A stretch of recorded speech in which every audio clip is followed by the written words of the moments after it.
And we're like, nice. okay, let's just put this on a credit card and see what happens. So we actually invested like, I think it was like $400, four to $500 in Facebook ads, and we generated $23,000 in revenue. That's insane. All right, we are recording. Today I have on Kim Jimenez, excuse me. She is an online marketing strategist. She helps bloggers, coaches, authors, and consultants to apply their expertise and to help them develop online marketing strategies, relationships, and the ability to reach more clients, get more leads, and increase their bottom line. She's had the privilege of working with a wide variety of business owners, from startups to established corporations, to help them understand and harness the power of online marketing to share their messages and make a bigger impact in the world. So Kim, thank you for coming on. Thank you so much for having me, and I'm so excited to be here. Thanks for reaching out and inviting me.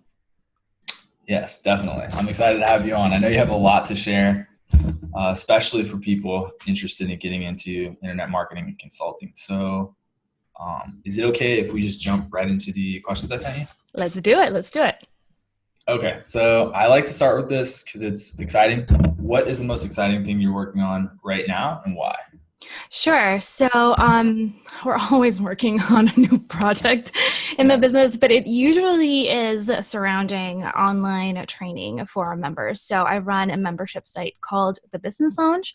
Founded that about a year and a half ago, and it's been an incredible community. It's where I teach, entrepreneurs, bloggers, authors, consultants, anyone who's doing business really on the internet, how to leverage online marketing, digital marketing, and business strategies to go anywhere from, validating their business idea to launching it into the world to hustling and getting their first clients, breaking through and actually being profitable to scaling up their business. So it's really exciting. We always have new courses that are coming out, new workshops, new training, and we actually developed a 6-part success path for online entrepreneurs that'll really help them get laser focused on what they need to be working on right now based on the stage that they're in. So if you're just validating, you might be joining us and you're validating your idea, maybe you don't have a business yet, but you have a couple ideas in mind, like these are the things that you need to be working on. If you're more advanced and you already are working with clients and customers, and now you want to take your business to the next level, then maybe you're at the breakthrough or the profit stage. You're thinking and working on a whole different set of action items for your specific, business stage.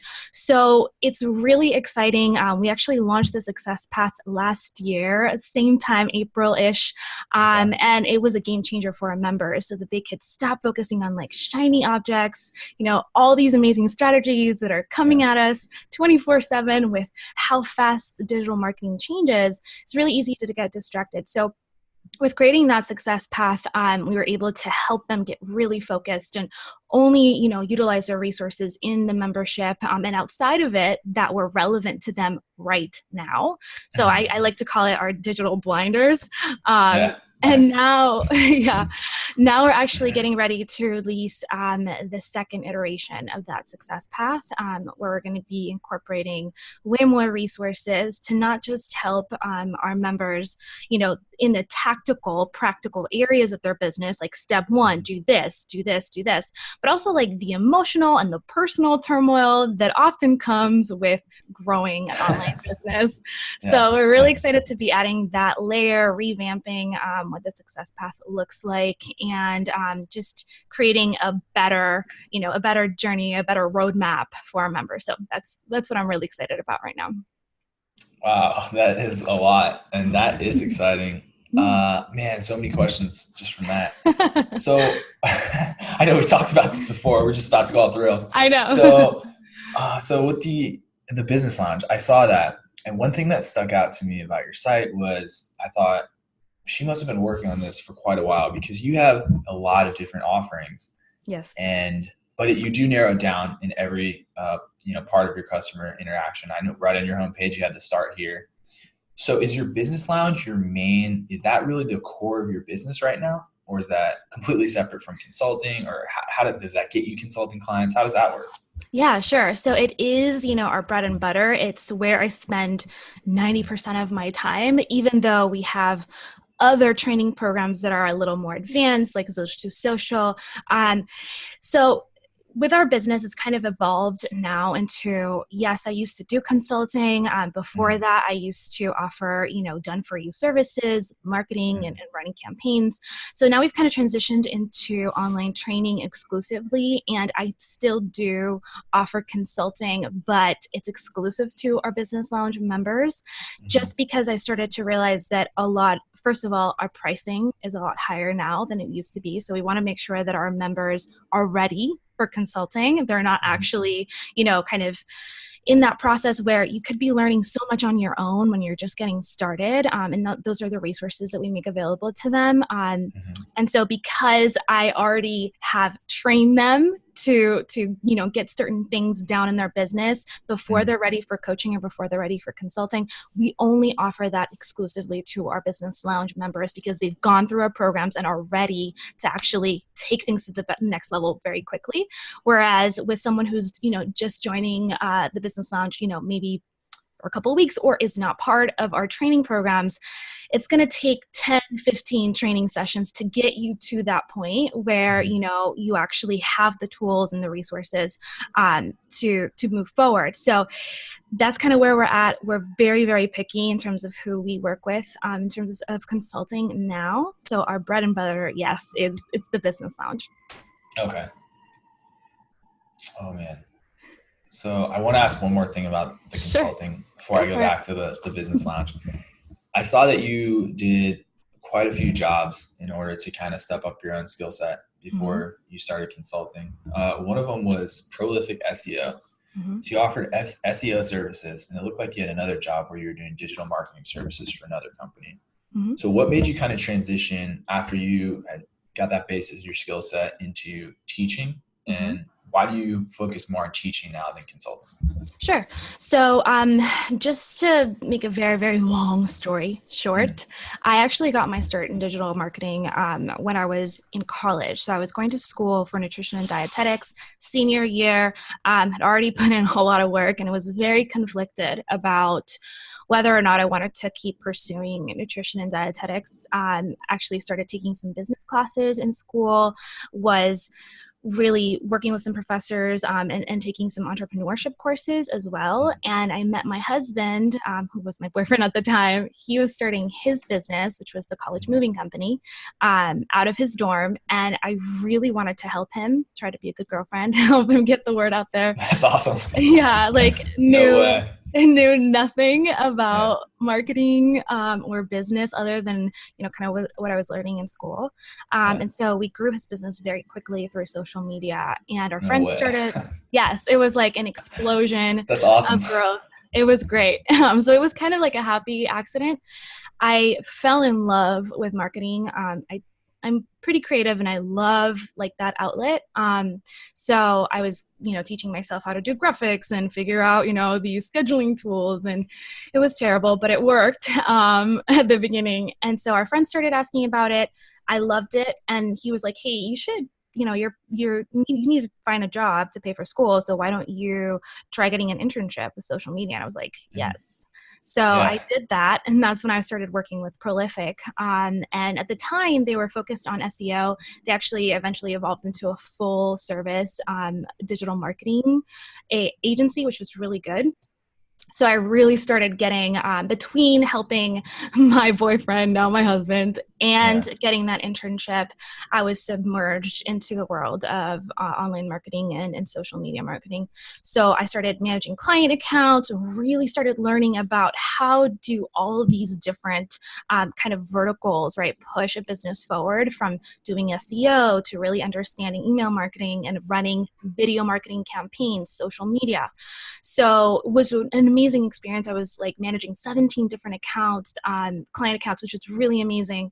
And a couple months went by, and I Mhm. actually launched a blog, started sharing with my friends what I knew about social media, because everyone was asking, like, what are you guys doing? Blah, blah, blah. This Yeah. was 2012, which at Yeah. the time it seems like forever ago because so much has changed.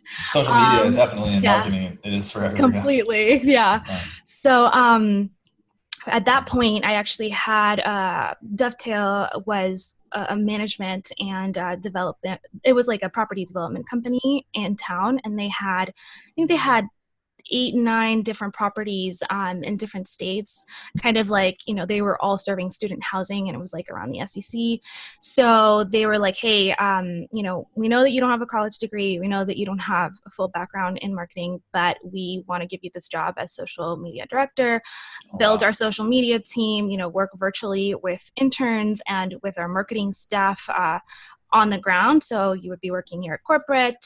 Do you want the job, basically? And I was like, Wow. yes. Yeah, definitely. So I kind of put school on hold, did that, and that's kind of how it evolved.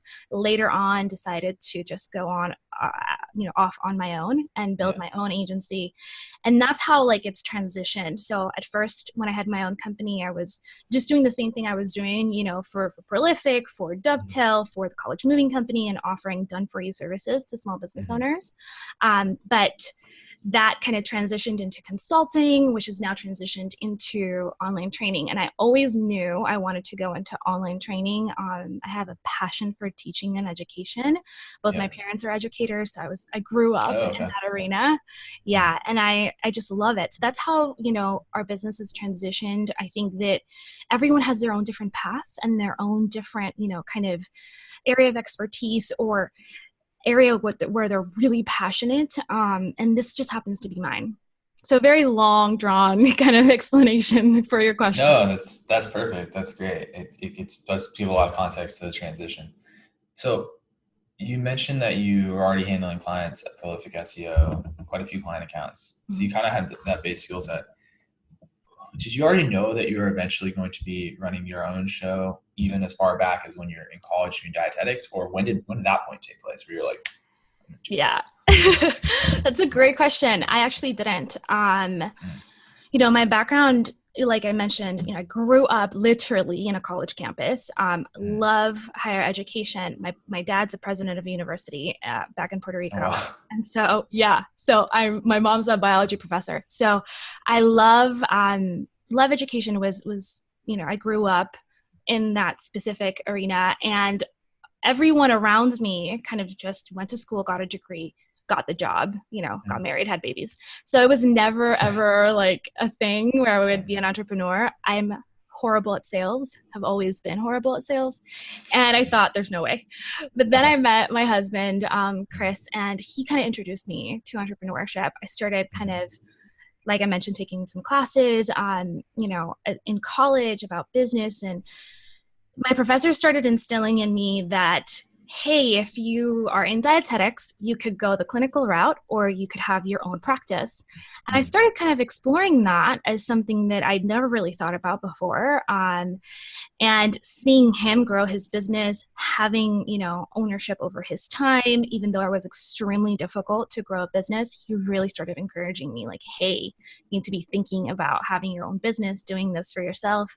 Everyone's asking you, our friends, our business buddies, other people who had businesses were already inquiring about a service. And I was like, I'm just an intern, like I Yeah. don't do this for Yeah. clients. So through just getting immersed into that world, like reading books and listening to podcasts, really digging into like webinars and seeing how other people were, taking these incredible online businesses and making an amazing living at it, working really, really hard Mhm. to grow their brands, and then, just being employed by themselves, which was really cool. Yeah. So it was a slow progression. I don't think that I really considered it super legitimately until I was working full time, working 60 hours a week in the corporate world, helping manage multi-million dollar marketing campaigns at a Mhm. really high level, Yeah. that I started really missing working with smaller brands and sharing with them how they could really grow their businesses with very small amounts of resources. Because Mm. I've done that, with my husband, with his small business. I was managing small business accounts with Prolific, and seeing the results was really incredible. And I was seeing a lot of business owners who were friends, we were really plugged into the community, struggling to figure out, their business models and how they're going to get the word out there and how to like Mm. bring more people in the door. And Yeah. so, I just kind of figured, you know what, I think that it's time to do this. It seemed like longer time than it actually was. I only spent about 6 months with Dovetail, working with them in the corporate space, and it really was my dream job. I loved everyone who was there. They were incredibly helpful. I learned so much, loved my job, but I was burnt out, and I didn't think that I could be my boss. So I looked at his position and I Yeah. was like, I don't know that I want to do this. He's traveling all over the place. Maybe he's, home 2 days out of the whole week. He's on a Oh, plane, wow. 5 days a Yeah. week, Yeah. going from property to property in different states. And I thought, I don't know that I want this, for my future. I had already been working with clients on the side and decided to just take the plunge, but it was a very difficult decision. I did not feel confident that I was going to be successful as an entrepreneur at all, just because I don't feel like like entrepreneurship doesn't run through my blood. Like I'm not a natural at it. But now, 5 years in, it's actually July, it's going to be my 5-year anniversary from like quitting my Oh, my wow. 9 to 5 and being That's quick. Yeah. self-employed. Yeah, so it's been an amazing journey, and I can't imagine going back Yeah. Oh my God. and not like Yeah. being employed for myself. Where that's not everyone's path. You could definitely land your dream job and be absolutely happy there and serve the world in huge ways. I'm not one of those people that's like, you have to be an entrepreneur or you're not successful in life. Yeah. Yeah. Yes. But honestly, There's a lot of those. yeah, for sure. That's kind of been my path. So I didn't think that I would be an entrepreneur from the beginning at all. That's kind of just how it progressed. Wow. That is interesting. The part that really threw me for a loop was you said your first introduction was, unless I heard this incorrectly, the college moving company. You started helping your boyfriend, now husband, to grow his company. Yes.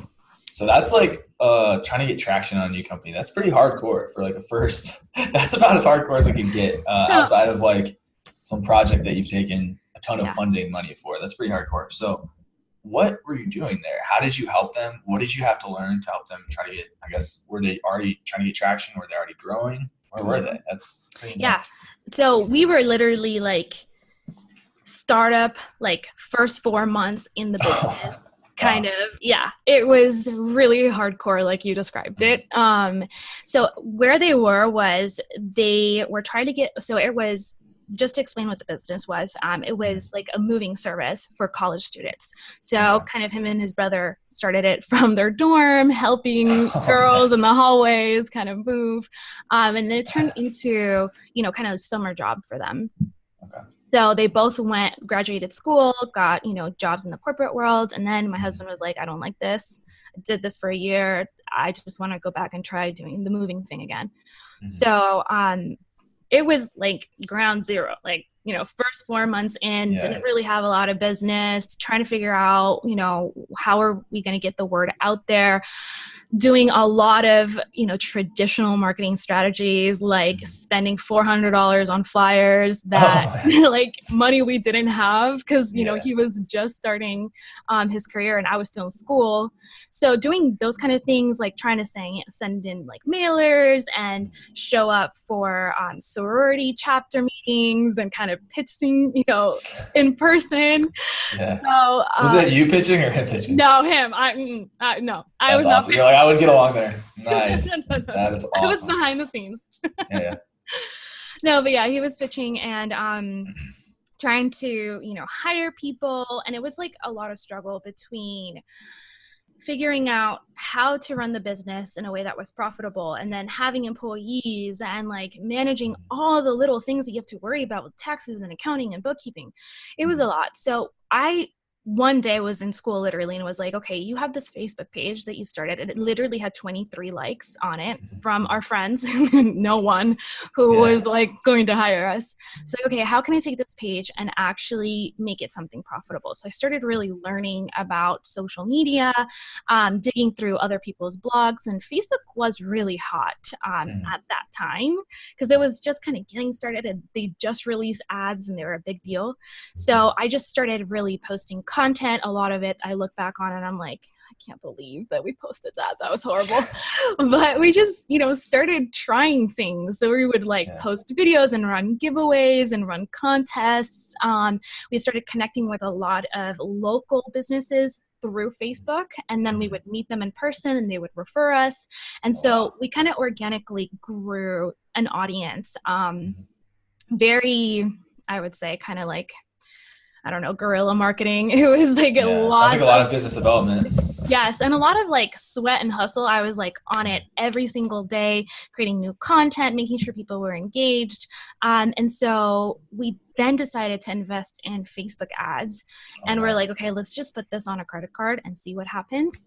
So we actually invested I think it was $400, $400 to $500 in Facebook ads, and we generated $23,000 in revenue. That's insane. Yeah. So wow. It was an Facebook amazing. in 2012. Yes, exactly. Exactly. So, I mean, I don't think that you can, I still see brands getting that kind of result, but they're spending a lot more money. Yeah. No, I'm kidding. I mean, if all you're doing is local business development, Facebook will beat that any day. Yeah. So, no, but you're absolutely right. I don't think that you can replicate those same results, as a small business owner from the get-go.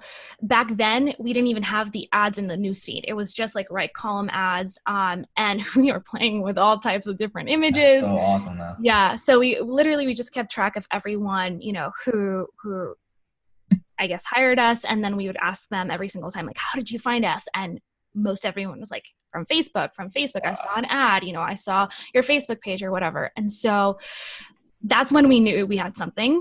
And, Chris, I actually left my position. We just gave it to an intern, and I would just consult for them, and started my own, actually was hired by dovetail companies and then started my own firm. But Chris went on to grow the business to $2.3 million. That's so awesome. Yeah. 36 months. It was and you're insane. their first marketer. That's crazy. I know. It was really That good. is awesome. Wow. Yeah. So that's kind of how I got my start. And yeah, that's kind of where everything kind of evolved from there. So yeah, that's our story. My story. Yeah. No, that is so exciting. You said they grew that to 2.3 million? I think it was $2.3 million in 36 months. Kind of crazy growth. And so, yeah, it's been a really interesting journey. He's not doing that anymore, had some health issues, and we had to close the business, I think a year and a half ago, 2 years. But it was incredible. We learned so much from that business, doing it in the real world. And I think that's really important for marketers, regardless of what you're trying to do in the online space. It's not just about learning skills. It's about being there and implementing them in real life with real companies and getting real results.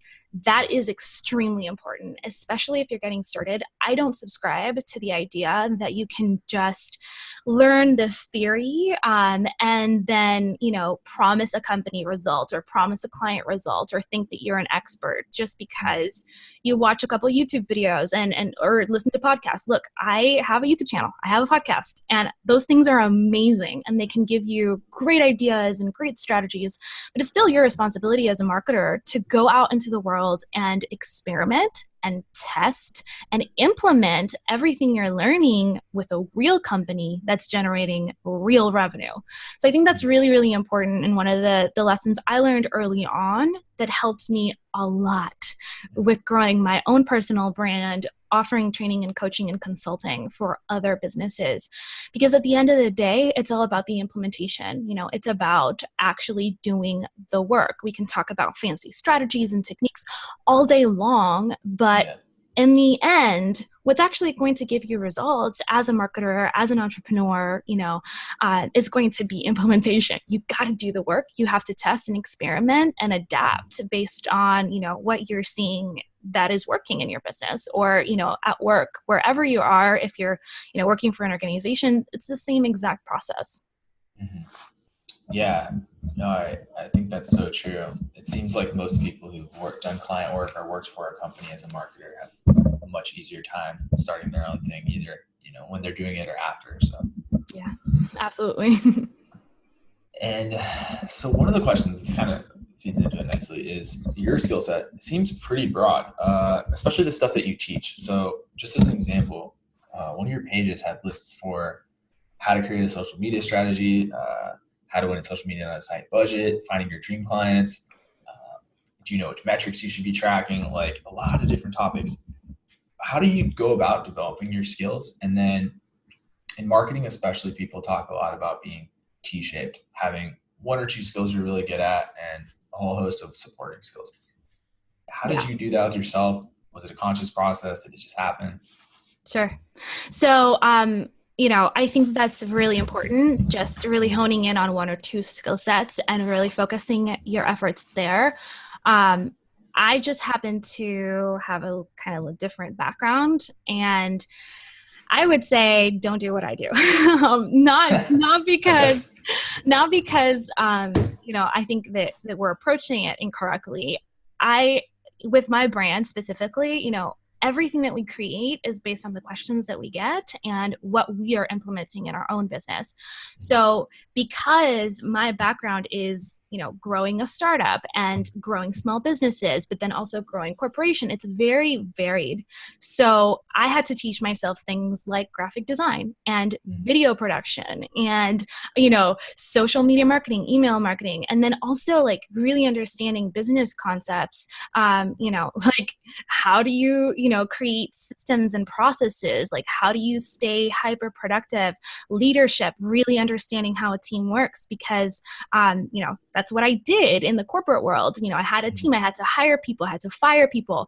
And then working and consulting with small business owners, I started with social media and then realized, wow, they actually don't have, an exposure or a traffic problem. They have an offer problem, right? Like their products and services are flawed. They need to be creating, products and services that people want to buy. And so, through that process, I just became really entrenched in my clients' businesses, like really understanding their business models, their customers, like how do we really figure out the messaging behind all of this? How do we create, a steady, predictable flow of clients and customers? And I think that has so much to do with the business overall.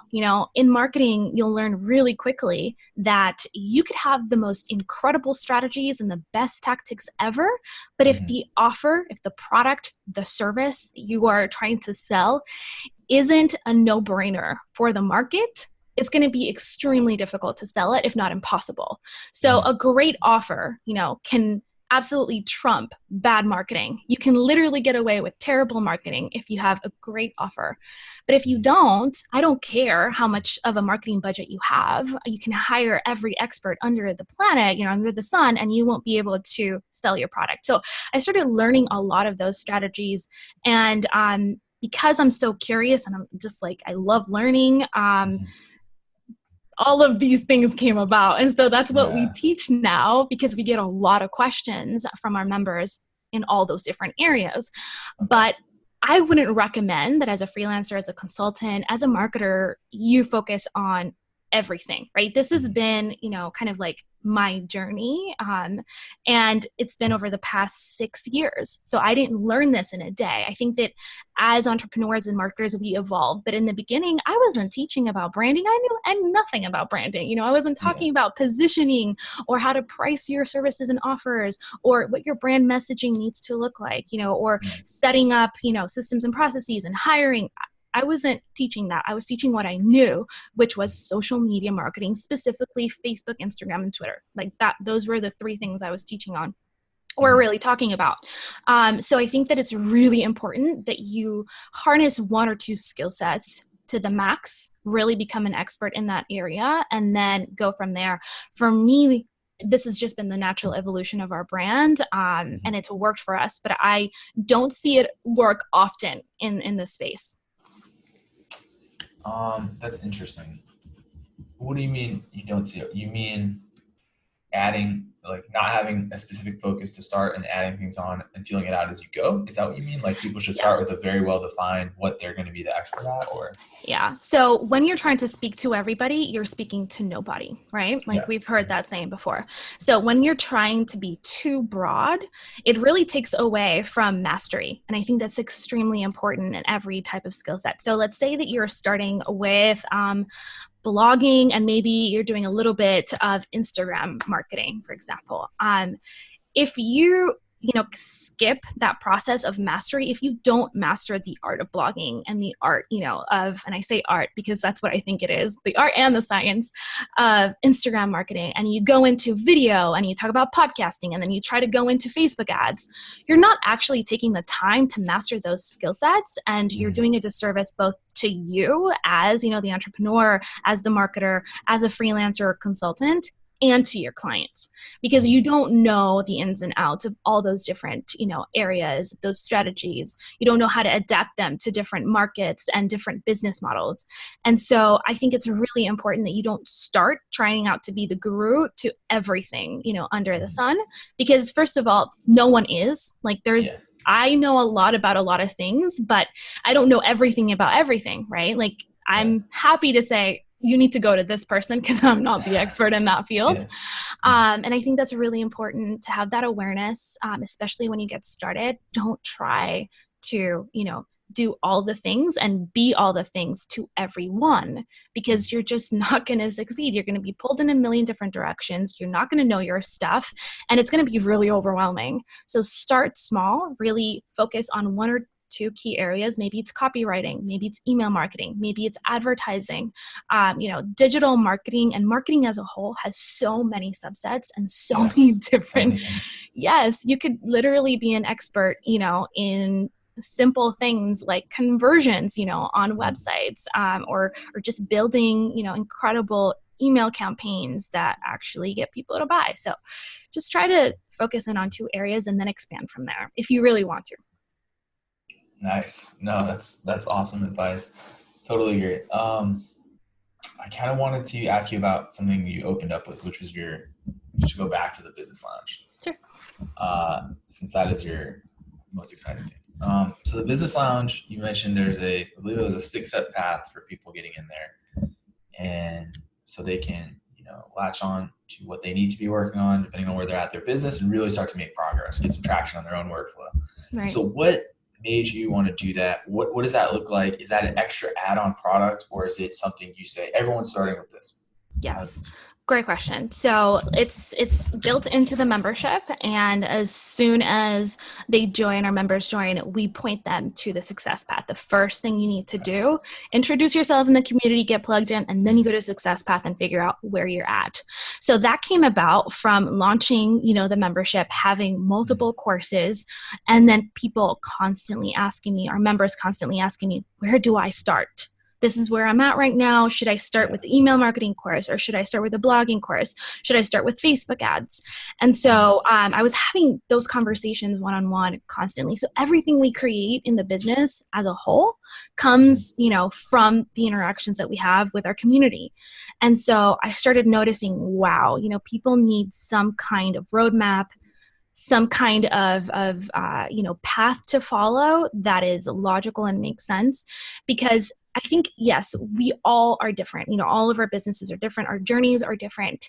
But overall, throughout my years of experience, throughout working with hundreds of entrepreneurs, you know, one-on-one, in different, you know, from local companies to huge global brands, it's really important that you're not kind of making critical mistakes. Like, for example, most of our members thought that they needed, when they first joined, maybe they were, you know, validate launch stage, still not clear on who their target demographic was. And they immediately wanted to start with Facebook ads because someone told them on the internet that they needed to be using Facebook ads before they start increasing in price. You're paying for it, yeah. Exactly. And so here they are, totally, you know, spending all this money and not really getting anything in return because they're not clear on who they're trying to serve or what they're trying to actually, you know, produce in the market. So it was like those kind of discussions that really got us thinking, okay, I need to do something about this. And then I was talking to my mentors as well, and they had a similar kind of roadmap, and my mentors are like kind of membership site owners as well. Okay. And so they had like their own roadmap of, okay, this is how you launch a membership site. So I was talking to them and they were like, look, you need to create some kind of, sequence that members can plug into right away. And so through a lot of thought and process, we kind of ironed out, okay, how to, because entrepreneurship is so different. Like, how do we actually go in and give our members benchmarks that they can easily identify and say, okay, so if you are, kind of in the product development phase of your business, maybe you have a website and you have social media platforms already ready to go, but you're not really generating X amount of revenue, you're in this category or in this stage. And I always tell them too, we make it very abundantly clear that everyone's journey is different, and there's no hard and fast rules. It's just a guide, right? It's just there to give you some sort of semblance as to how your business should evolve and what are some of the key areas that you need to be ignoring, not just what you need to be working on, but what you need to not work on, which is equally important. That's so great. Man, I feel like I should be in your business program. We'll talk. We'll comp your access. I have to jump in there. That's so cool though. One of the big things you talk about related to this is metrics. You had some great articles where you're like, ignore these if you're at this stage. You can maybe start focusing on these when you're at this stage. What is the one metric that you most often tell people if you're just going to do this one thing, because you're at the beginning stage, do this? And if this isn't too much for one question, what are the metrics you now track at a much more advanced stage? Sure. I love this question. Such a good question. So, I think that again, with online training and education, I want to make it super clear that there isn't, one size fits all. There never is. We just try to give you general guidelines that you can then take and adapt to your own journey and, wherever you're at in your business. So for me, if you are pre-revenue, right, you're pre-revenue, you don't really know exactly what you're offering, or you still don't have clients, I think the most important metric to really measure is, well, there's two things. And I think one of them is very intangible, but it becomes tangible as you mature as an entrepreneur. Number one, the most important thing, maybe this is hard to track, but you need to know what customers want. You have to understand their pain points. You need to understand where they're at. And that can only come from having real conversations like we're having right now with real people. That means hunkering down and, scheduling Zoom calls like this and Skype meetings, meeting people for coffee and lunch, and really understanding what are their challenges and pain points, because you need to have an offer that matches those challenges and pain points. And so again, very hard to track in terms of metrics, not something that's tangible, but I always say, you need to at least talk to 50 people. You have to have those conversations. And so if you want a number, that would be my number. At least talk to 50 people, understand their challenges and pain points, and have, questions that are already ironed out and can help you dig deep into their experience and their challenges they're having with whatever area you're trying to, kind of bring about a solution in. So if you are, a blogger and you're trying to come up with an awesome app for bloggers, you need to talk to 50 bloggers and figure out, where are they at in their journey? What are some of the challenges that they're having? And does your solution make sense, and would they pay for it? Super important. Now, if you're post-revenue and you're already kind of getting some traction, I think it's so important to track, conversion rates on every level. And so when I talk about conversion rates, it can be as simple as just having a spreadsheet and literally tracking where are your customers and clients coming from. That's the one thing we did as a startup with the college moving company that changed the game for us. And so, I think that that's really, really important, is just figuring out where your clients are coming from, where your revenue is coming from, and doubling down there.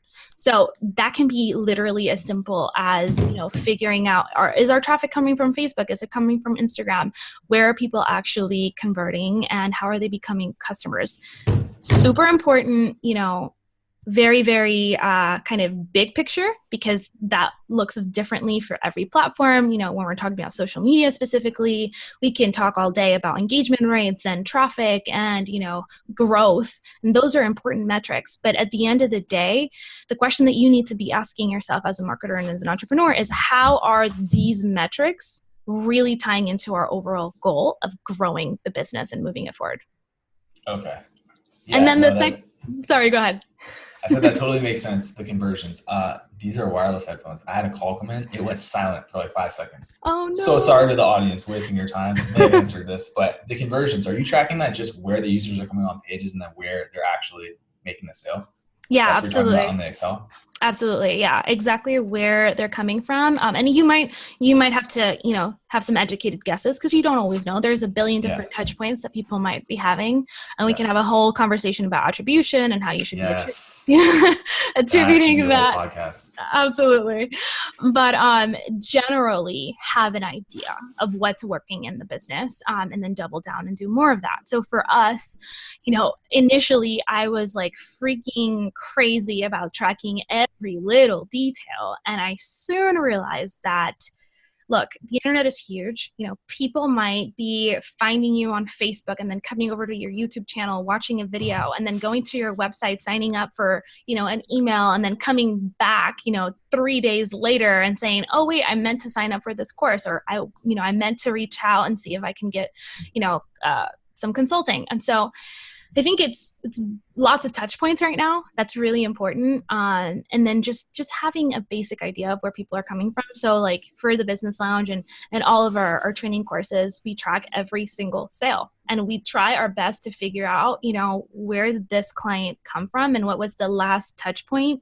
And then give attribution very lightly to that last touch point, because we know there's other things that are driving the business. For example, we know that if we publish 2 episodes on YouTube every week, we get a whole influx, of traffic and sales, and we can't pin it down to YouTube specifically, but we know that it affects the business intangibly, so it's really important to track all of those metrics. And so the majority of our metrics are really about figuring out conversions. Of course, we track our traffic, where are people finding us, how are they converting on the website, with very loose kind of, I would say, KPIs, just because there's so much going on in the business. And again, if we would spend, 40, 60 hours every single month just figuring out our analytics. And I think that's very important, but I think you can get lost in the weeds, and Yes. kind of like miss the forest for the trees. Yes. So we just track that aspect. And of course, growth in our email list, growth in our social media platforms. And that's basically it. So we try to keep it as simple as we can, and as specific as we can while keeping our sanity. That's, I guess, a way to put it. No, definitely. I really like that. I think it's hard because a lot of the marketing information online, it seems like it's very polarized. You'll have people that are running personal brands and small businesses, and they either don't talk about tracking or metrics, or it's very minimal. And then you have companies that can afford dedicated data scientists for marketing teams, and the metrics that they track are in no way reasonable for an individual marketer. So I love that you had something that was like reasonable at different stages. Yeah. I think there needs to be more of that. There's just not good advice for people that don't have a data scientist but need to track things. Wow, that's a really good observation. I think that's so important too, especially when either you're getting started or, you've broke through. And when I say breakthrough, I mean like your business is getting momentum in terms of revenue. You're seeing substantial growth and sustainable growth. Track as much as you can, and then see if it actually makes an impact. For us, I think that there's a rule of diminishing returns. I have a very small team. I have a creative director who you met, Pearl. I have a video editor, and I have a support person. And we're actually getting ready to hire someone specifically for the role of tracking data and analytics, Yes. Yeah. Which is fun and really exciting, because data definitely gives us so much information and really good ideas as to what's working, what's not, where should we be pivoting. And that's really important for me. But I think that there is a rule of diminishing returns as well. Like, I think that the more data you track as a small business owner, I'm not talking about large corporations who can afford to have full teams of analysts, right? The more time that you spend, like if you spend 40 hours a month, right, just tracking data, if you spend 80 hours, you're probably going to see, maybe 50% of the results, not 100% increase in the results. And so you gotta keep that in mind as you mature as an entrepreneur and a business owner. You'll notice that a lot, because we tend to think, if I spend more money on Facebook ads, I'm gonna get twice the results, or if I spend twice as much time figuring out the data, I'm gonna be able to like double the business in 60 days. And that's not always what happens. So just try to keep it balanced and find something that works for you. Paying attention to where your effort and energy is most well spent. Definitely. Definitely. That's great advice. So I just have two more questions, if that's okay. Still on time. For sure. So for your clients, what is the number one problem they have when they come to you, or I guess type of problem that you help them with, spend the most time on? Yeah. Okay. So I'm going to give you two different answers, because I think one is for your audience who might be watching this, and maybe, they are in the consulting space. And so they're working with small business owners and entrepreneurs. So that's a whole different, kind of area. And then there might be other, business owners who are working or entrepreneurs who have their personal brands and are working maybe with more of the, it is B2B in my space, but it's more B2C when you're working with solopreneurs, people who don't have large teams. So for that type of demographic, for, our members in the business lounge, the number one challenge, like above everything else, is shiny object syndrome and figuring out where to focus,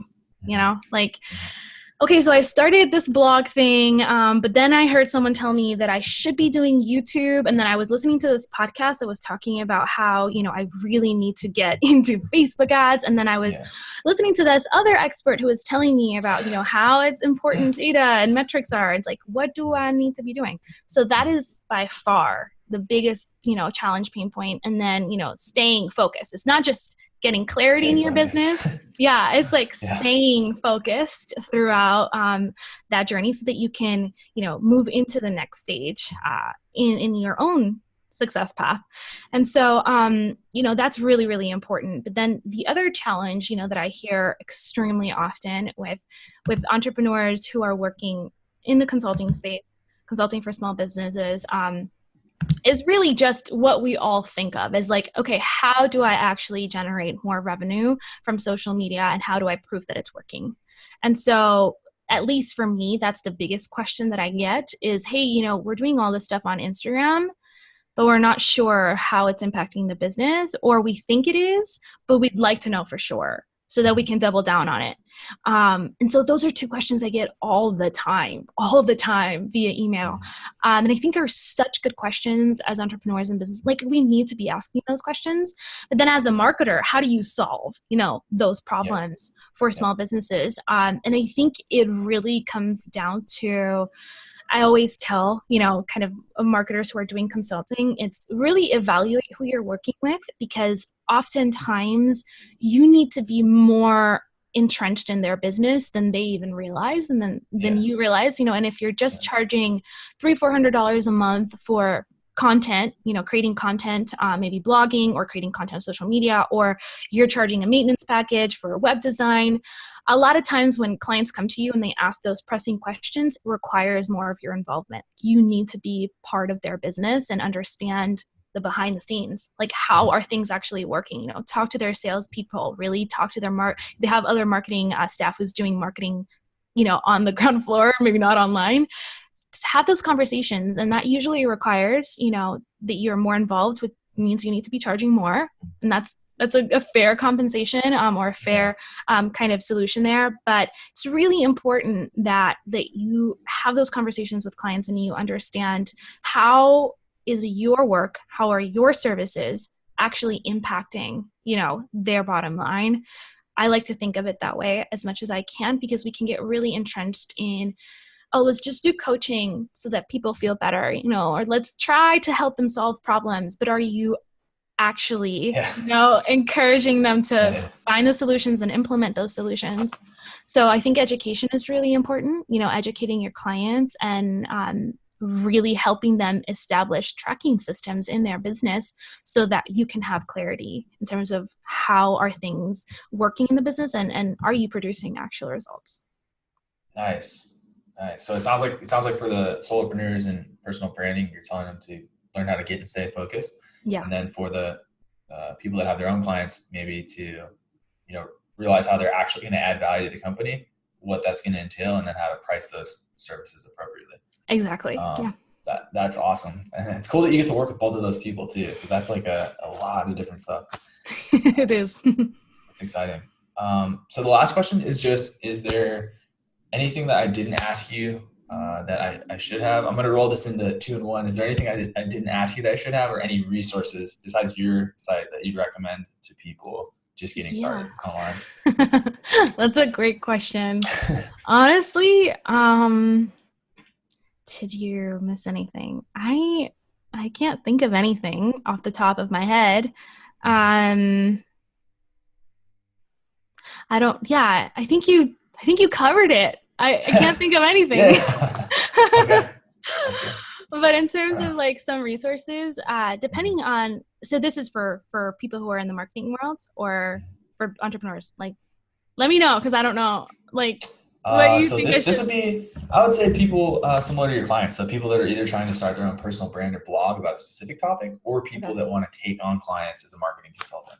Okay, love it. So, highly recommend. I love Gary Vaynerchuk. I don't always agree Mhm. with his entire philosophy, but I think he's an amazing dude. And Mhm. I read 2 of his books that made a huge impact for me. The first one I read early on when I was starting my consulting business, really my business in general. It was Crush It, Yeah. that book is super popular, but it really changed kind of like my perception of entrepreneurship and business and what it was going Mhm. to take. It was a Yeah. nice little reality check. And I think that Yeah. we need that in a world where everyone wants to become an entrepreneur and, like now it's sexy to be one. Yeah. I don't think that everyone should be in entrepreneurship. It's very, Mhm. very complicated and hard, and it takes a lot of grit and sweat and tears, a Yeah. lot of challenges and ups and downs. I think that that's, would be the first resource I recommend if you are in, whether you're an entrepreneur starting your own brand or you're servicing clients. I don't care if you're in web design or you are creating systems and processes, like having just a general understanding of social media because it Mhm. impacts our world so much in this day and age, I think is really important. So Mhm. Jab Jab Jab Right Hook, again by Gary Vaynerchuk, great book. I'll have to And check that one then out. yeah, it's Mhm. really, really good. And then for entrepreneurs, I would also recommend Thrive by Ariana Huffington. Okay. So that book really gave me permission to focus on balance in my business. And it's still something that I am constantly trying to, I guess, bring awareness to myself and figure out. I've gone through several burnouts in my career and they've set me back significantly. And so this Mhm. book really is about figuring out, great personal habits that you can incorporate both emotionally, physically, mentally, and spiritually that'll keep you grounded and will help you stay focused and show up in the best way for your business. So Mhm. for the longest time in mine, I kind of just put the business first. And, I wasn't working out. I wasn't eating right. I wasn't getting enough sleep. It was just like anything and everything I have to do to get the business, to where it needs to be. I don't care the sacrifices that I need to make in my relationships and my spiritual life. And it cost me a lot. So, and it Yeah. set me behind. So if you can start off with a book that can really help you bring balance and focus on your business as a whole, because we are, our personal lives impact our business and vice versa, so Oh we yeah. can't always treat them as separately as we like to. It's very different than a 9 to 5 or a corporate job. So it's super important that you actually have systems and strategies in place to balance both. So those 3 resources, I think, definitely would be my picks. We could talk about a billion more, but I don't want to overwhelm people. Start with those 3. No, I'll have to. That's great. I'll have to do the I forget, Jab. I'm not going to try to do the combo, but his second book you recommended, I've heard a lot of people say that one. And it's really good. I've read Crush It. I like that. And I like that you recommended Thrive too. It's kind of like a reality check on business, reality check on what happens if you let business become your life. Right. They're a nice combo. That's great recommendations. Awesome. So Kim, thank you for coming on. I'm going to cut it and we can chat after, but I just want to thank you for spending your time here. Thank you for having me. I'm honored and really, really, really happy you asked me to come on. Definitely. Thank you.